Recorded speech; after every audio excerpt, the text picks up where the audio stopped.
حدیث مبارکہ ہضرت پر وحی کا ابتدائی دور اچھے سچے پاکیزہ خوابوں سے شروع ہوا۔ اب خواب میں جو کچھ دیکھتے وہ صبح کی روشنی کی طرح صحیح اور سچا ثابت ہوتا۔ پھر من جانب قدرت اب تنہائی پسند ہو گئے اور اپنے غار ہرا میں خلوت نشینی اختیار فرمائی اور کئی دن اور رات وہاں مسلسل عبادت اور یاد الہی و ذکر و فکر میں مشغول رہتے۔ جب تک گھر آنے کو دل نہ چاہتا توشہ ہمراہ لیے ہوئے وہاں رہتے۔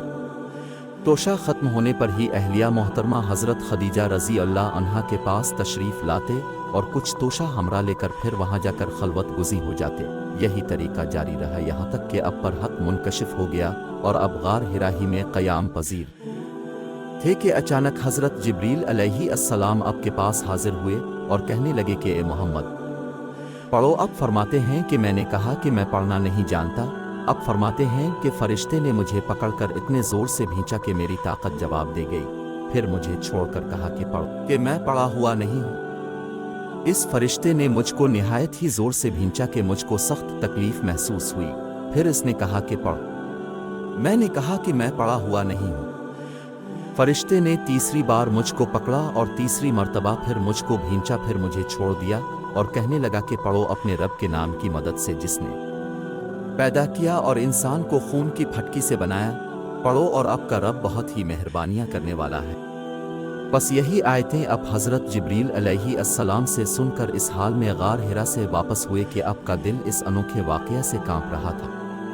اب حضرت خدیجہ کے ہاں تشریف لائے اور فرمایا کہ مجھے کمبل اوڑھا دو، مجھے کمبل اوڑھا دو۔ لوگوں نے آپ کو کمبل اوڑھا دیا۔ جب آپ کا ڈر جاتا رہا تو اپنی زوجہ محترمہ حضرت خدیجہ رضی اللہ عنہا کو تفصیل کے ساتھ یہ واقعہ سنایا اور فرمانے لگے کہ مجھ کو اب اپنی جان کا خوف ہو گیا ہے۔ آپ کی اہلیہ محترمہ حضرت خدیجہ رضی اللہ عنہا نے آپ کی ڈھارس بندھائی اور کہا کہ آپ کا خیال صحیح نہیں ہے۔ خدا کی قسم آپ کو اللہ کبھی رسوا نہیں کرے گا۔ اب تو اخلاق فاضلہ کے مالک ہیں، اب تو کنبہ پرور ہیں، بے کسوں کا بوجھ اپنے سر پر رکھ لیتے ہیں، مفلسوں کے لیے اب کماتے ہیں، مہمان نوازی میں اب بے مثال ہیں اور مشکل وقت میں آپ امر حق کا ساتھ دیتے ہیں۔ ایسے اوصاف حسنہ والا انسان یوں بے وقت ذلت و خواری کی موت نہیں پا سکتا۔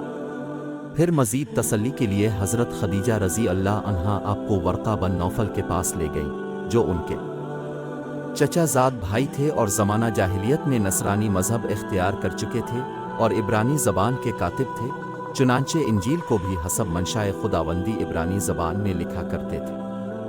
انجیل سریانی زبان میں نازل ہوئی تھی، پھر اس کا ترجمہ عبرانی زبان میں ہوا۔ ورقہ اسی کو لکھتے تھے۔ وہ بہت بوڑھے ہو گئے تھے، یہاں تک کہ ان کی بینائی بھی رخصت ہو چکی تھی۔ حضرت خدیجہ رضی اللہ عنہا نے ان کے سامنے اب کے حالات بیان کیے اور کہا کہ اے چچا زاد بھائی، اپنے بھتیجے محمد کی زبانی ذرا ان کی کیفیت سن لیجئے۔ وہ بولے کہ بھتیجے اپنے جو کچھ دیکھا ہے اس کی تفصیل سناؤ۔ چنانچہ اپنے از اول تا آخر پورا واقعہ سنایا، جسے سن کر ورقہ بے اختیار ہو کر بول اٹھے کہ یہ تو وہی ناموس معزز رازدان فرشتہ ہے جسے اللہ نے حضرت موسیٰ علیہ السلام پر وحی دے کر بھیجا تھا۔ کاش میں آپ کے اس عہد نبوت کے شروع ہونے پر جوان عمر ہوتا، کاش میں اس وقت تک زندہ رہتا جبکہ آپ کی قوم آپ کو اس شہر سے نکال دے گی۔ رسول کریم نے یہ سن کر تعجب سے پوچھا کہ کیا وہ لوگ مجھ کو نکال دیں گے، حالانکہ میں تو ان میں صادق و امین و مقبول ہوں؟ ورقہ بولا ہاں یہ سب کچھ سچ ہے، مگر جو شخص بھی آپ کی طرح امر حق لے کر آیا لوگ اس کے دشمن ہی ہو گئے ہیں۔ اگر مجھے آپ کی نبوت کا وہ زمانہ مل جائے کہ پوری مدد کروں گا۔ مگر ورقہ کچھ دنوں کے بعد انتقال کر گئے، پھر کچھ عرصہ تک وحی کی آمد موقوف رہی۔ بخاری حدیث نمبر 3۔